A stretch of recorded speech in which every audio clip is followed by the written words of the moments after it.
Welcome to Sometimes Love Isn't Enough, the Parenting Through Challenges podcast.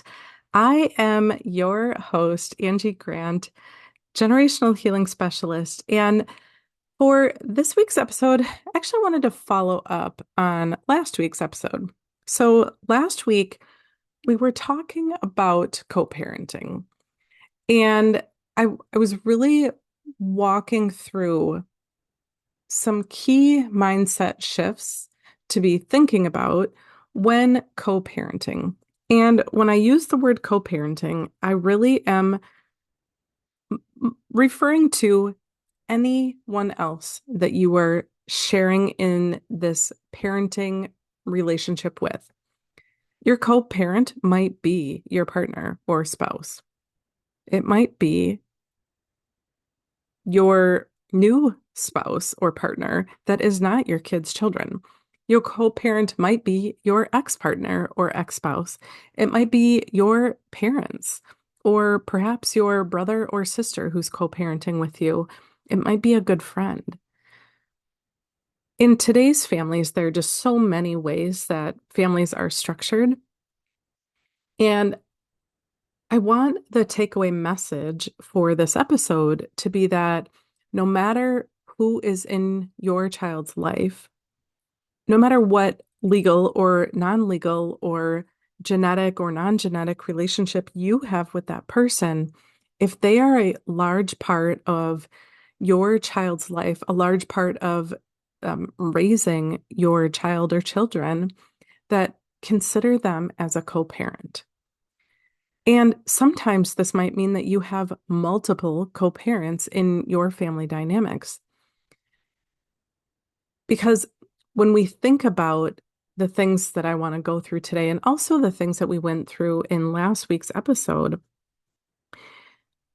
I think that it's easy to think about co-parenting just with your kid's father or mother. But it goes so much farther beyond that, because these tips that I'm going to share today, which I gathered them through my family coach certification that I went through a couple of years ago. But these are so just good parenting tips to help your kids. Because at the end of the day, when we're thinking about parenting and what that relationship looks like, it's always about the kids. Yet we lose sight of that so easily.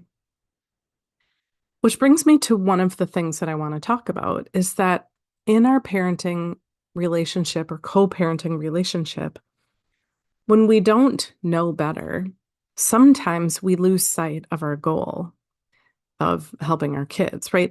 We'll say that what we're saying and doing is for our kids, but sometimes in some of these co-parenting relationships, our anger with our ex, or anger with maybe our ex's new partner, or our anger with our own parents for maybe the way that they're parenting our kids is different than the way that they parented us, or whatever that might be, that we easily let our own anger for the other person grow bigger than what we're showing love for a kiddo. So I say that because I want you to reflect on that is, can you love your child more than you're angry with the other person? We of course at a cognitive level want to say, of course we love our kiddo more, but oftentimes that isn't what our actions end up communicating to others. Instead, what our actions end up communicating is that we're trying to be the better parent, or we're trying to one up the other parent, as as if to be the favorite parent. But our kids don't need a favorite. They need a a family who is being themselves and loving loving the child, right? So So that's one of the things that I wanted to highlight for you is, can you set aside your anger and really keep bringing back to the forefront of your mind that idea of loving your child more than you want to be angry, than you want to be the favorite or the best. And sometimes that requires us to swallow our ego a little bit. It also requires us to really have a keen awareness that we are going to have a different relationship with our kiddo than the other parent does, than our partner does, than the child's other biological parent does, that we are going to have a different type of relationship, and we don't have any control over the type of relationship that they have with the kiddo. And we shouldn't, yet we still try to control the types of consequences they use, the types of rewards that they use, the types of rules and structures and routines that they use. And while, yes, consistency helps kids a ton, especially when there has been some type of breakup. Consistency helps a ton. But that doesn't mean it's my way or the highway. It means, can we communicate in a way to meet both of our needs so that we can support our kids? Again, putting our kids first. It's easy when you've gone through a breakup to feel like your way is a better way. Your way is better suited for your kiddo. And oftentimes we forget to ask the other parent why they want to do things the way that they want to. We get so stuck on digging our heels in that we lose sight of our kiddo because we're trying so hard to assert our ideas, our way of parenting, as if it's better. But our kids need both or many parents to help shape who they're supposed to be. Of course, none of this applies if there is, abuse involved or things like that. But this is about, I'm talking about when parents, when co-parents, when supportive family members who are actively involved in the child's life aren't on the same page. It takes one person to really shift that around to really say that my goal is to get us all on the same page for the kiddos. It feels like in the moment, like, well, I can't change until they change, or they're never going to change. I say that because I've been there. And I had a very rigid mindset about it was my way or the highway, that I knew what was best for the kids. And I really didn't take the time to listen to the other parent to find out why they wanted to do things the way that they wanted to do them. I didn't really care, quite frankly, because I felt like their parenting style was not in our kids' best interest. But at the end of it, what wasn't in our kids' best interest was us disagreeing and fighting and putting our kids in a position where they felt like they had to choose one parent over the other. So having communication is so key when you're co-parenting, whether it's about things like having shared calendars or making sure that there's a consistent communication system is really key so that the kids are never in the middle of trying to do the communicating for the adults. It's really also key that if there are disagreements, like deciding on where the kids go to school or extracurricular activities or things like getting cell phones, if if the two parents have tried to use good communication tools, or one of them has tried, and it isn't going anywhere, bringing in an outside neutral party is really key, because at the end of the day, it's about the kids. It's about getting on the same page for the kids. It is never about us winning. And I'm going to keep saying that because, one, I was there and I didn't realize it in the moment how hard I was trying to prove that I was the better parent, but also that I I only had one track in my mind about the way that the other parent was parenting could not have possibly been in the kid's best interest. So having a good communication system is really key, and pulling in outside neutral help is also key when you can't communicate. I would also say that if there are things that your kiddo is bringing to you that are about the other parent that you disagree with, that the first step, whenever possible, should be really giving your kiddo the tools to empower them to assert what matters to them.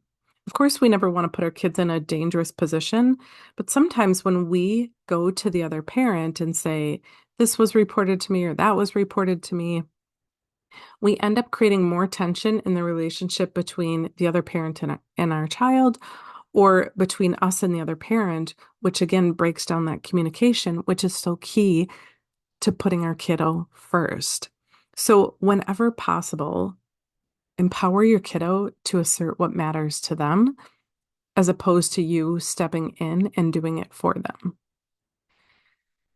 Along the lines of communication, whenever possible, if there are ways to have family meetings or even family outings where you're all going together, it is so ideal for the kids. If if our kids can see their parents' partners, grandparents all getting along, it has the potential to build in them more resilience, a greater sense of self-worth, the empowerment to do things when they're hard.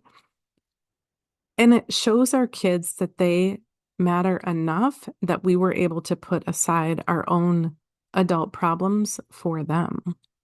And think about how really empowering that is for our kids. Think about what we're really teaching our kids when we're able to set our own problems aside for the sake of our kids.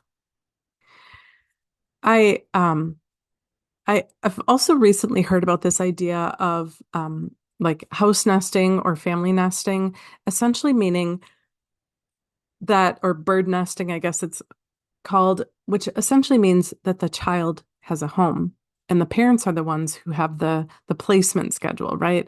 Mom lives at home with the child for a while, for their week or their weekend or their 4 days. And then when it's dad's turn, mom leaves and dad lives in the same home, which creates such a greater sense of stability for the child that they don't have to live out of a suitcase or, have clothes at one parent's house that are different, that can't go back and forth between homes, right? When their things are their things, it it just really has the power to just help kids have so much more stability in their life. If that isn't possible, um, you could also consider having a pet that goes with the child, that goes with them from home to home, which isn't quite the same, but something consistent that travels with them that helps create that sense of comfort and sameness for the child, as well as that empowerment and responsibility that can come with taking a pet as well. I would also say that it is helpful if you know your the co-parent, whether you're in a relationship or not, but when you know the co-parent's human design type, because it allows you type and profile, because it allows you the it empowers you to be able to communicate to them in a way that is aligned with their energetic needs. And so, for example, if if I know that my co-parent is a generator type, but I'm trying to ask them open-ended questions like, what do you want the placement schedule to look like? Or what would you like to happen for holidays? It creates an energetic frustration because I'm asking questions that are harder for that energy type to respond to versus saying, would you like an every other year holiday schedule? Right? Posing a yes, no question, for example.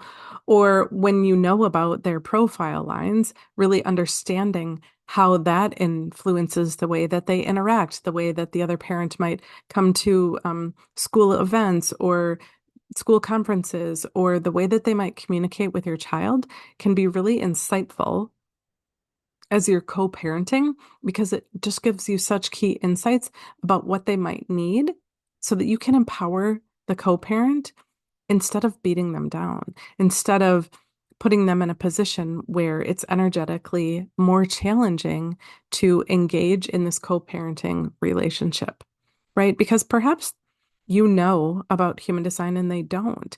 And for you to be able to meet them at an energetic level just has so much power to support your co-parenting relationship. So I would love to hear from you when you think about these ideas. This was a few ideas, right? I wanted to build on that concept of, you know, working on our own mindset first, but I also wanted to leave you with some really practical things to consider in your co-parenting relationship. Most of the things we went through today are when you're trying to co-parent with somebody that you're no longer with, when you're no longer with your kiddo's other parent. These were some things to consider, but some of them are really relevant when you are in when you have a new partner in your life, or when your kid's other parent has a new partner in their life, that communication is also key. I think about when um when I when my boyfriend joined our family, and there were some things that we talked about and some things I had no idea to talk about, but we definitely were on the same page about discipline and disciplining the kids. And it wasn't that there was a lot of there wasn't really discipline in the home, but he was so clear that he would ask me if he needed me, if I needed him to step in, that he never stepped over my toes or stepped on my toes when things were going south with either of the kids, that he would sit back and listen when things were maybe escalating and would just wait for a cue from me to say, like, hey, I could use a hand over here.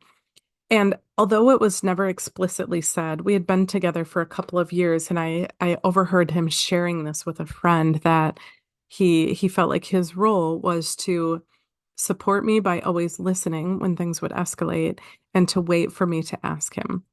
And I thought, well, that's so interesting. I didn't know that he was doing this, but it was working so well. But I know that it doesn't always go that way. I know that sometimes, we invite people into our families, into our homes that don't know our backgrounds as well as we do, obviously, that don't know our kids, that don't understand our parenting style, that might have their own triggers. They might have their own, they will have their own paradigms about how kids are supposed to be parented based on what they've experienced. And, unknowingly, they may jump in or try to create what they perceive to be safety in the home, which might undermine what you're trying to do as a parent. And so, thinking about this idea of communication, communication has to always be at the front of this parenting dynamic. And when you can't get on the same page, there are some really great things that you can do to help regain safety in a communication exchange, which, if you don't know what those are, you want support with those, I'm happy to help you with that. I love helping people to not only shift the way that they're thinking, but also shift the way that they show up in tricky interactions, because I just find it so fascinating how at least for myself, before I had the tools that I have in my tool belt, I thought that it was inevitable. If somebody was pushing my buttons, being like, um, yeah, being provocative, pushing buttons, that it was inevitable that either my choice was to shut down and just totally disengage or to fight back.